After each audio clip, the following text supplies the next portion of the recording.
Welcome to Blizzard Fire. We hope this video helps fire up your solution. Begin by setting a clean, well-lit workspace with a soft towel. Use a magnetic parts tray to prevent tiny screws from rolling away.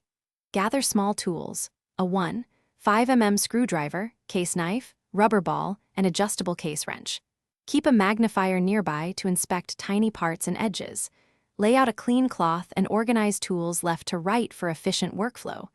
Ensure good lighting and steady seating before proceeding to open any watch case back.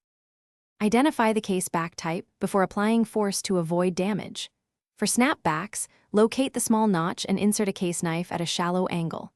Pry gently and lift straight up to pop the back free. For screwbacks, set an adjustable case wrench to the notches on the case back. Turn the wrench counterclockwise with steady pressure until the back loosens. Alternatively, press a rubber ball against the back and twist to unthread less stubborn screwbacks effectively. After opening, carefully remove and inspect the gasket for brittleness or compression. Replace the gasket when it looks cracked or measures noticeably thinner than the original. Clean the case back and threads using a soft brush and a lint-free cloth. Avoid harsh chemicals that damage seals.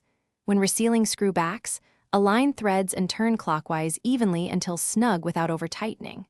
For snapbacks, align tabs and press straight down until you hear the click seal. Test crown and buttons for normal movement before wearing. Thanks for watching. If you found this helpful, don't forget to like and subscribe.